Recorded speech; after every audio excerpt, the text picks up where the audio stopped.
વાસ્તવિક સંખ્યાઓના આ ભાગ 5 એટલે કે આ પ્રકરણના આ છેલ્લા ભાગમાં આપણે સમય સંખ્યાઓનું દશાંશ નિરૂપણ સમજવા જઈ રહ્યા છીએ મિત્રો. ખૂબ સરળ મુદ્દો છે. એના ઉદાહરણો દ્વારા તમે ખૂબ સરળતાથી આ મુદ્દાને તો ચાલો મિત્રો જોઈએ સમય સંખ્યાનું દશાંશ નિરૂપણ. આમ તો 9મા ધોરણનો જ મુદ્દો છે મિત્રો, તમે સમજેલા છો બરાબર, છતાં પણ અહીંયા 10મા ધોરણમાં એ પુનરાવર્તન સ્વરૂપે અને આપણા અભ્યાસક્રમમાં સમાવિષ્ટ છે, એટલે આપણે એને સરળતાથી સમજી લઈએ મિત્રો. સામાન્ય રીતે સમય સંખ્યાનું દશાંશ નિરૂપણ બે પ્રકારે થઈ શકે, શાંત અને બીજું અનંત અને આવૃત્ત. સમય સંખ્યાનું દશાંશ નિરૂપણ શાંત સ્વરૂપે થઈ શકે અથવા તો અનંત અને આવૃત્ત સ્વરૂપે થઈ શકે. અહીંયા હું કેટલાક શાંત દશાંશ સ્વરૂપના ઉદાહરણો આપું તમને. 3.5. બીજું એક ઉદાહરણ લઈએ મિત્રો, 0.25. ત્રીજું એક ઉદાહરણ લઈએ, 6.825. તો આ મેં જે ત્રણેય સંખ્યાઓ લખી છે એ સમય સંખ્યાનું દશાંશ નિરૂપણ કેવું છે? શાંત. હવે અનંત અને આવૃત્ત દશાંશ નિરૂપણ હોય એવી સમય સંખ્યાઓ જો હું દર્શાવું તો 0.3 પુનરાવર્તિત. બીજું એક ઉદાહરણ લઈએ, 1.25 પુનરાવર્તિત. આવા અનેક ઉદાહરણો તમે મિત્રો લઈ શકો. 3.3 પુનરાવર્તિત. આ જે બે સ્વરૂપ છે, શાંત અને અનંત આવૃત્ત સમય સંખ્યાના દશાંશ નિરૂપણના, જેને આપણે અહીંયા સમજવાના છે મિત્રો. એક વાત બીજી પણ યાદ રાખજો. તમને મનમાં પ્રશ્ન થાય કે વાસ્તવિક સંખ્યાનું દશાંશ નિરૂપણ એ શાંત અને અનંત આ બે પ્રકાર, એમાં અનંત દશાંશ સ્વરૂપના પણ બે પ્રકાર છે, અનંત આવૃત્ત અને અનંત અનાવૃત્ત. જ્યારે સમય સંખ્યાનું દશાંશ નિરૂપણ માત્ર બે જ સ્વરૂપમાં થઈ શકે, શાંત અને બીજું છે અનંત અને આવૃત્ત. વાસ્તવિક સંખ્યાનું દશાંશ નિરૂપણ ત્રણ પ્રકારે થઈ શકે, શાંત, અનંત અને આવૃત્ત, અનંત અને અનાવૃત્ત. કારણ કે મિત્રો અહીંયા વાસ્તવિક સંખ્યાઓમાં સમય અને અસમય બંને પ્રકારની સંખ્યાઓનો સમાવેશ થાય છે. એમાં જે અનંત અને અનાવૃત્ત દશાંશ સ્વરૂપ જેનું મળે છે તે બધી સંખ્યાઓ કઈ છે? અસમય. અને બાકીની જે સંખ્યાઓ છે સમય, એનું દશાંશ નિરૂપણ શાંત અથવા અનંત અને આવૃત્ત મળે છે. આ મુદ્દો સ્પષ્ટ થયો મિત્રો. હવે આપણે અહીંયા શાંત દશાંશ સ્વરૂપ જે સમય સંખ્યાનું છે તે સમય સંખ્યાનું સ્વરૂપ કેવું હોઈ શકે તે સમજીએ. અહીંયા લીધેલા ત્રણ ઉદાહરણોને ફરી સમજવા પ્રયત્ન કરીએ. 3.5 એટલે આને જો અપૂર્ણાંક સ્વરૂપમાં લખીએ તો 35/10 લખી શકાય મિત્રો. 35 ના અવિભાજ્ય અવયવ 5 × 7 તમને ખ્યાલ છે, અને 10 ના અવિભાજ્ય અવયવ 2 × 5. આ 5 5 ઉડી ગયા એટલે 7/2 સ્વરૂપમાં એને દર્શાવી શકાય છે, જે p/q સ્વરૂપ થયું મિત્રો. એવી રીતે લઈએ 0.25 બીજી સંખ્યા, તો આને દર્શાવાય છે 25/100. 25 ના અવિભાજ્ય અવયવ પાડીએ તો 5 ની 2 ઘાત, અને 100 ના અવિભાજ્ય અવયવ પાડીએ તો 2 ની 2 ઘાત ગુણ્યા 5 ની 2 ઘાત મળે મિત્રો. તો અહીંયા આ 5 ની 2 ઘાત ઉડી જાય છે એટલે 1 ના છેદમાં 2 ની 2 ઘાત મળે છે. ત્રીજું ઉદાહરણ છે 6.825. તો દશાંશ સ્થળ પછી 3 અંક છે, તો આને અપૂર્ણાંક સ્વરૂપમાં 6825/1000 લખી શકાય. મિત્રો 6825 ના અવિભાજ્ય અવયવ પાડતા તમને આવડે છે. મને અહીંયા એના અવયવોનો ખ્યાલ છે એટલે હું સીધા લખી દઉં છું 3 ગુણ્યા 5 ની 2 ઘાત ગુણ્યા 7 ગુણ્યા 13 અપોન 1000 ના અવિભાજ્ય અવયવ 2 ની 3 ઘાત ગુણ્યા 5 ની 3 ઘાત. મિત્રો અહીંયા આ 5 ની 2 ઘાત છે અને છેદમાં 5 ની 3 ઘાત છે એટલે ઘાતાંકના નિયમોનો તમને ખ્યાલ છે કે છેદની 5 ની 3 ઘાતમાંથી 2 ઘાત બાદ થાય એટલે 5 ની કેટલી ઘાત રહેશે 1 અને 2 ની 3 ઘાત તો છે એટલે આ 5 ની 2 ઘાત અહીંયા 5 ની 3 ઘાત સાથે ઉડીને 5 ની 1 ઘાત સ્વરૂપે રહે છે છેદમાં. હવે 3 7 21 ગુણ્યા 13 એટલે 13 7 91 ગુણ્યા 3 એટલે 273. મિત્રો અહીંયા મેં છેદમાં 10 100 અને 1000 ના જે અવિભાજ્ય અવયવ લખ્યા ને એ બહુ સરળતાથી લખી શકાય.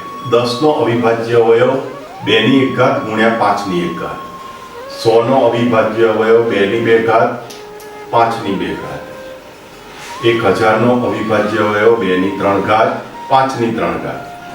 જો 10000 હોય તો 2 ની 4 ઘાત ગુણ્યા 5 ની 4 ઘાત. હવે તમને મિત્રો ખ્યાલ આવી ગયો હશે, 1 ની પાછળ જેટલા શૂન્ય હોય એટલી 2 ની અને 5 ની ઘાત. આનાથી ઉલટી બાબત ધ્યાનમાં રાખજો મિત્રો. દાખલા તરીકે 2 ની 6 ઘાત ગુણ્યા 5 ની 6 ઘાત હોય તો 1 ની પાછળ કેટલા ઝીરો લાગશે 6 એટલે એ 10 લાખ મળે સંખ્યા. આનો ઉપયોગ આપણે આગળ કરવાનો થાય છે મિત્રો. આ તમારી સમજ માટે છે કે મેં 1000 અને 100 ના અવયવ કેવી રીતે લખ્યા. મિત્રો અમુક ગાણિતિક ક્રિયાઓ તમે જેટલી મોઢે કરી શકો એટલો તમને સમયમાં ફાયદો થશે. તો મિત્રો મેં જે આ ત્રણેય સંખ્યાઓને અપૂર્ણાંક સ્વરૂપમાં સમય સ્વરૂપમાં અતિ સંક્ષિપ્ત રૂપમાં લખી ત્યારે તમે જુઓ દરેકના છેદમાં અહીંયા 2 ની 1 ઘાત છે બરાબર. અહીંયા આ સંખ્યાનો છેદ શું મળ્યો 2 ની 1 ઘાત. આ સંખ્યામાં છેદ શું મળ્યો તો 2 ની 2 ઘાત. આ સંખ્યામાં છેદ શું મળ્યો તો 2 ની 3 ઘાત ગુણ્યા 5 ની 1 ઘાત. તો મિત્રો અહીંયા આ જે શાંત દશાંશ સ્વરૂપ ધરાવતી સમય સંખ્યાઓ છે એનો છેદ હંમેશા 2 કે 2 અને 5 એવા બે જ અવિભાજ્ય અવયવ સ્વરૂપમાં હોય છે. એટલે અહીંયા આપણને એક સમજ નવી મળે છે મિત્રો, અને એ સમજ અહીંયા પ્રમેય સ્વરૂપે આપણને આપેલી છે. બહુ પ્રમેયના શબ્દોમાં ન પડતા પણ બહુ સીધી સાદી વાત છે કે જે સમય સંખ્યા x નું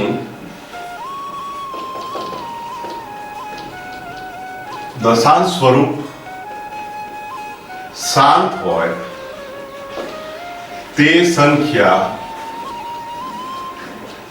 x માટે x એ p/q એટલે સમય સ્વરૂપમાં એવી રીતે મળે કે જ્યાં p અને q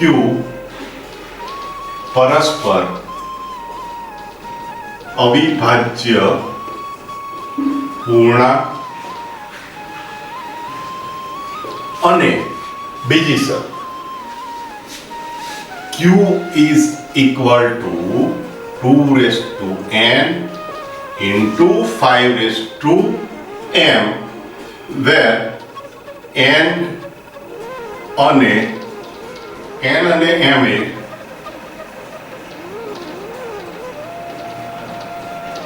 અણઋણ પૂર્ણાંક છે. ટૂંકમાં આ સમય સંખ્યા જેનું દશાંશ સ્વરૂપ શાંત છે એ કેવા સ્વરૂપે હોય તો p/q સ્વરૂપમાં જ્યાં q એટલે કે છેદ, આ q એ શું છે છેદ, એનું સ્વરૂપ કયું તો 2n into 5m જ્યાં n અને m એ અણઋણ પૂર્ણાંક છે. જો n અને m બંને શૂન્ય હોય તો q બરાબર શું મળે? q બરાબર મિત્રો કેટલા મળે? 1 મળે. કેમ? 2 ની શૂન્ય ઘાત એટલે 1, 5 ની શૂન્ય ઘાત એટલે પણ 1. આ થઈ શકે એટલે છેદમાં કેટલા મળે છે? 1. ત્યારે x એ પૂર્ણાંક હોય. આ એક વધારાની સમજ છે આપણા માટે મિત્રો. તો આ એક થિયરી સ્વરૂપમાં છે પ્રમેય નંબર 1.5. પણ આપણે અહીંયા સમજ સીધી સાદી છે કે જ્યારે કોઈ પણ સમય સંખ્યાનું દશાંશ નિરૂપણ શાંત હોય ત્યારે એનો છેદ એ 2 ની n ઘાત અથવા 5 ની m ઘાત સ્વરૂપમાં હોય. આનાથી ઉલટી પ્રક્રિયા કે જે સમય સંખ્યા p/q નો છેદ q એ 2 ની n ઘાત ગુણ્યા 5 ની m ઘાત સ્વરૂપમાં હોય એ સમય સંખ્યાનું દશાંશ નિરૂપણ શાંત હોય. આ આનાથી પ્રતિપ્રમેય છે 1.6. જે સમય સંખ્યા x બરાબર p/q જ્યાં p અને q એ પરસ્પર અવિભાજ્ય પૂર્ણાંક છે. માં q is equal to 2 raised to n 5 raised to m હોય તો આ સંખ્યા x નું દશાંશ નિરૂપણ શાંત સ્વરૂપે મળે છે. મિત્રો આ એનું પ્રતિપ્રમેય છે. જે સમય સંખ્યાનું સ્વરૂપ ખબર છે p/q જ્યાં p અને q પરસ્પર અવિભાજ્ય પૂર્ણાંક છે એમાં છેદ q બરાબર 2n 5m હોય. હવે મિત્રો આ n અને m માટે તમને શરત ખબર છે. n અને m એ કેવા છે? અનઋણ પૂર્ણાંક. આ સ્વરૂપ જો હોય છેદનું 2n 5m તો એ સંખ્યા x નું દશાંશ નિરૂપણ શાંત મળે. મિત્રો એનું એક ઉદાહરણ લઈ લઈએ. દાખલા તરીકે 5/8 તો અહીંયા 5/2 ની 3 ઘાત એટલે અહીં છેદ 2 ની 3 ઘાત છે જે 2n 5n સ્વરૂપે છે. માટે 5/8 નું દશાંશ સ્વરૂપ શાંત છે. મિત્રો આવા બીજા પણ કેટલાક ઉદાહરણ લઈ શકાય. આ મેં એક સામાન્ય ઉદાહરણ આપ્યું. 9મા ધોરણમાં તમે આ શીખી ગયા છો. અહીંયા સ્વાધ્યાયના કેટલાક દાખલાઓ આપણે ઉદાહરણ સ્વરૂપે અહીંયા ગણવા પ્રયત્ન કરીએ એટલે તમારો ખ્યાલ આ સમય સંખ્યાનો દશાંશ સ્વરૂપમાં નિરૂપણનો ખ્યાલ એ વધારે સ્પષ્ટ થઈ જશે. તો ચાલો મિત્રો જોઈએ કેટલાક બીજા આના માટેના. અહીંયા સ્વાધ્યાય મુજબ રકમ છે. ભાગાકારની લાંબી પ્રક્રિયા વગર નીચે આપેલી સમય સંખ્યાનો દશાંશ નિરૂપણ શાંત છે કે અનંત અને આવૃત્ત તે જણાવો. અને જે સમય સંખ્યાનો દશાંશ નિરૂપણ શાંત હોય તેનું દશાંશ નિરૂપણ દર્શાવો. અહીંયા બંને બાબતો મેં સમાવી લીધી છે કે સમય સંખ્યાનું દશાંશ નિરૂપણ શાંત છે કે કેમ તે ચેક કરવું અને જો શાંત હોય તો તેને દશાંશ સ્વરૂપમાં દર્શાવો. ચાલો આ ઉદાહરણ દ્વારા સમજવા પ્રયત્ન કરીએ મિત્રો. પહેલું ઉદાહરણ છે 17/625. તો આ 17/625 નો છેદ કયો છે મિત્રો? 625.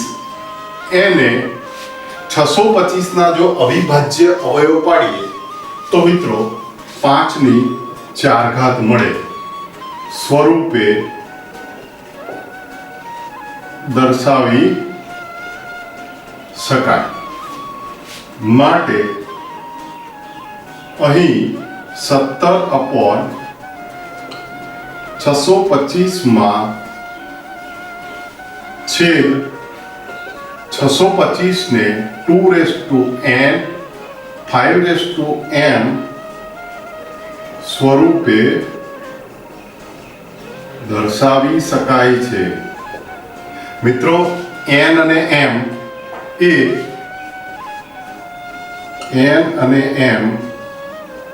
અનઋણ પૂર્ણાંક છે.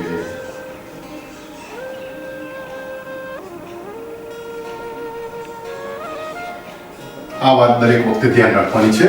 જો અહીંયા છેદ 625 ને 5 ની 4 ઘાત સ્વરૂપે દર્શાવી શકાય, એટલે એ 2n 5m સ્વરૂપમાં છે જ, માટે 17/625 નું દશાંશ સ્વરૂપ અથવા તો નિરૂપણ શાંત છે. આ નક્કી થઈ ગયું મિત્રો. અહીંયા હવે આ શાંત દશાંશ સ્વરૂપ છે અને એને જો આપણે દશાંશ સ્વરૂપમાં દર્શાવવા હોય તો મિત્રો અહીંયા હું આ 17/625 માં છેદ 625 ને 5 ની 4 ઘાત સ્વરૂપે દર્શાવેલો છે. બરાબર. હવે આપણને ખ્યાલ છે, આગળ મેં તમને સમજાવ્યું કે 10 કે 10 ના ગુણિતમાં જો સંખ્યાને છેદમાં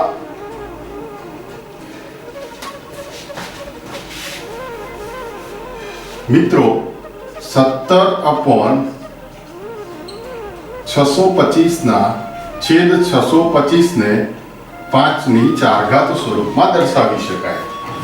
આપણે જોયું મિત્રો કે 10 કે 10 ના ગુણિતમાં જ્યારે એના અવિભાજ્ય અવયવ સ્વરૂપમાં દર્શાવીએ છીએ ત્યારે 2 ની અને 5 ની બંનેની ઘાત સરખી હોય છે. ત્યારે આવી શાંત દશાંશ નિરૂપણ ધરાવતી સમય સંખ્યાને જ્યારે દશાંશ સ્વરૂપમાં દર્શાવી હોય મિત્રો, ત્યારે છેદમાં 5 ની અને 2 ની ઘાત સરખી કરવી પડે. અહીંયા 5 ની 4 ઘાત છે તો મિત્રો અહીંયા 2 ની 4 ઘાત લાવવી પડે.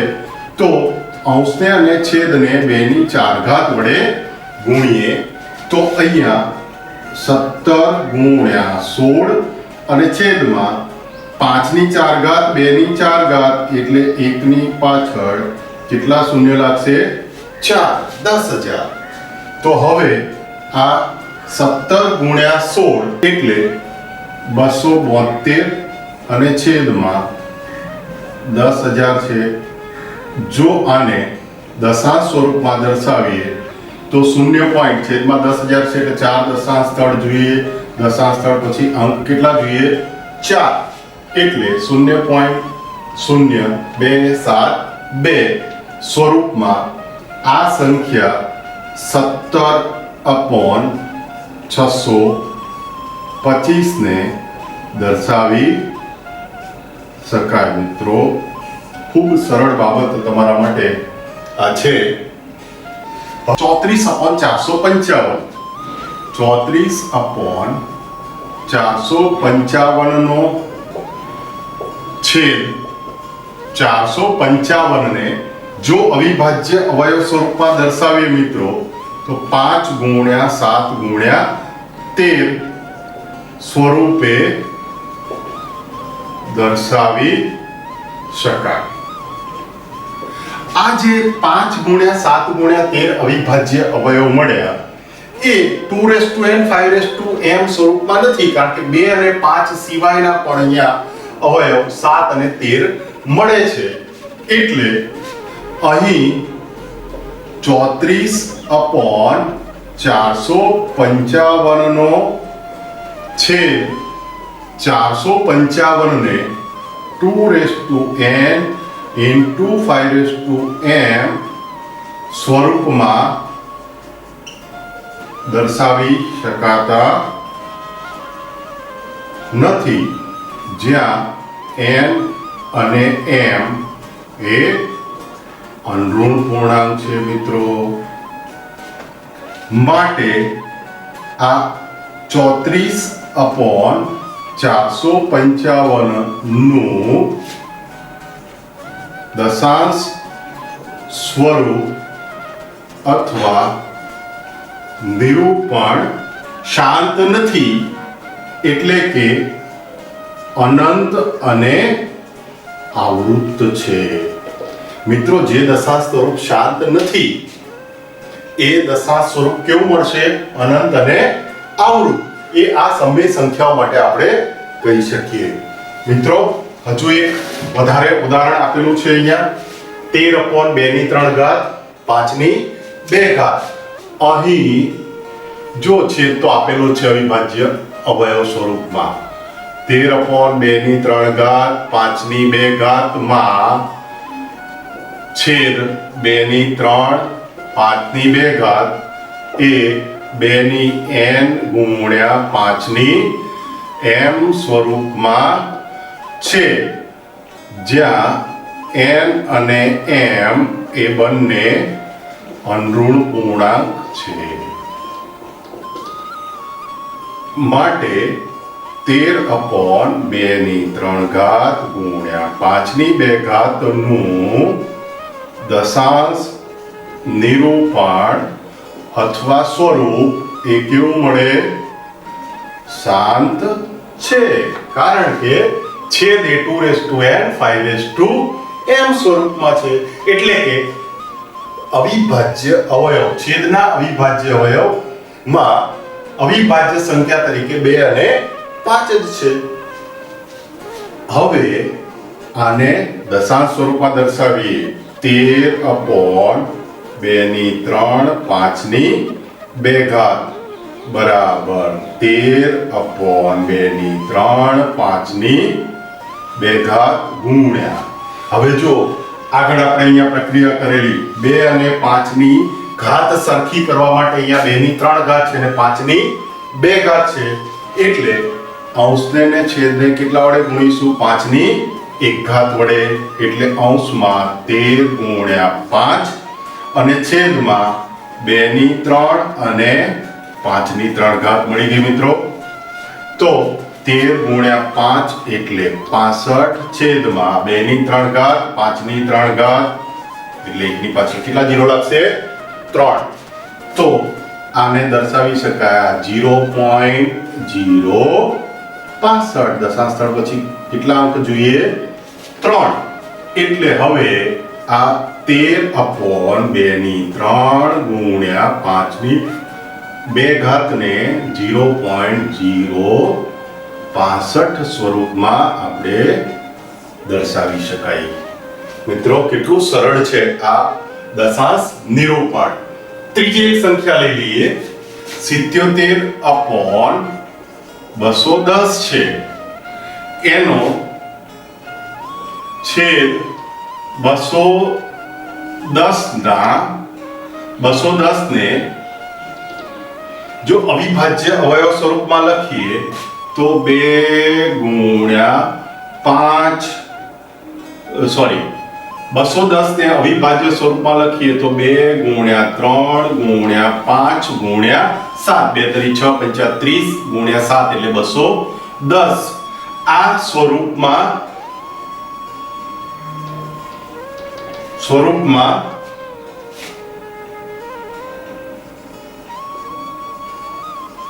દર્શાવી શકાય.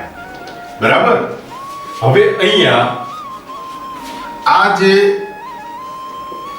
છેદ 210 એ 2 ની n ગુણ્યા 5 ની m ઘાત સ્વરૂપમાં નથી, જ્યાં n અને m એ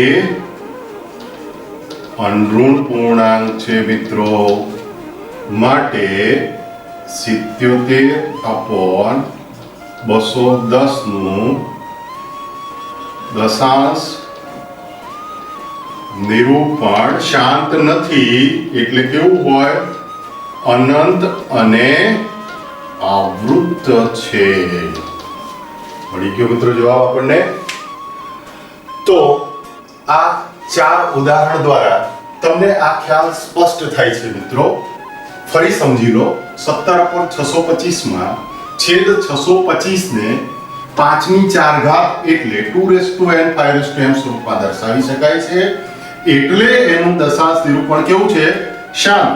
હવે જો એને દશાંશ સ્વરૂપમાં ફેરવવા છે તો અંશ 17 છે, છેદની અંદર 5 ની 4 ઘાત છે, છેદમાં 10 કે 10 ના ગુણિત લાવવા માટે જેટલી ઘાત 5 ની છે એટલી જ 2 ની, એટલે કે 2 અને 5 ની ઘાત સમાન કરવી પડે. અહીંયા 5 ની 4 ઘાત છે તો 2 ની 4 ઘાત મળે. અંશ અને છેદને ગુણીએ તો અંશમાં 17 ગુણ્યા 16 અને છેદમાં 5 ની 4 ઘાત અને 2 ની 4 ઘાતનો ગુણાકાર એ 10,000 થાય. અને એવી રીતે અહીંયા એનું સાદુરૂપ 0.0272 એટલે કે 17/625 નું દશાંશ સ્વરૂપ 0.0272 મળે છે. મિત્રો અહીંયા બીજા ઉદાહરણમાં 34/455 માં છેદ 455 ને 5 × 7 × 13 સ્વરૂપે દર્શાવી શકાય, જ્યાં આ છેદ 455 એ 2n 5m સ્વરૂપમાં નથી એટલે એનું દશાંશ નિરૂપણ શાંત નથી. શાંત નથી એટલે કેવું છે? અનંત અને આવૃત્ત છે. એવી રીતે આ ત્રીજું ઉદાહરણ જેમાં છેદ એ 2 ની 3 ઘાત ગુણ્યા 5 ની 2 ઘાત એ 2n 5m સ્વરૂપમાં છેદ એટલે એનું દશાંશ નિરૂપણ શાંત છે અને એને દશાંશ સ્વરૂપમાં દર્શાવ્યું. ચોથા ઉદાહરણની અંદર 210 એ આ સ્વરૂપમાં દર્શાવી શકાય 2 × 3 × 5 × 7. આ છેદ 210 એ 2n 5m સ્વરૂપમાં નથી એટલે એનું દશાંશ નિરૂપણ અનંત અને આવૃત્ત છે, શાંત નથી. મિત્રો જોયું કેટલા ખૂબ સરળ ઉદાહરણો છે. તો જોયું મિત્રો કેટલો ખૂબ સરળ આ મુદ્દો હતો. સમય સંખ્યાનો દશાંશ નિરૂપણ ખૂબ સરળતાથી ગણી શકાય એવા તેના દાખલાઓ છે. સ્વઅધ્યયનમાં આ સાથે હું તમને કેટલાક દાખલાઓ આપી રહ્યો છું. તમારી ગણિત વિષયની નોટમાં એ નોંધી લેશો. મિત્રો મહત્વની આ એક સૂચના સમજી લેજો. વાસ્તવિક સંખ્યાઓના આ 5 ભાગ પૂર્ણ થતા આ પ્રકરણ અહીંયા પૂરું થાય છે. આ વાસ્તવિક સંખ્યાઓ આધારિત કેટલાક દાખલાઓ તમને હું ઘરકામ માટે એક PDF ફાઇલ સ્વરૂપે લિંક તમને હું મોકલી રહ્યો છું, જે તમે તમારા મોબાઈલમાં, કોમ્પ્યુટરમાં કે અન્ય ડિવાઇસમાં ખૂબ સરળતાથી ખોલી શકશો અને તમારી નોટમાં નોંધી અને એ ઘરકામ તમે કરશો તો બોર્ડમાં આ પ્રકરણ માટે જે મહત્ત્વની બાબતો અને દાખલાઓ છે એ ખૂબ સરળતાથી તમને આવડશે. મિત્રો ધન્યવાદ.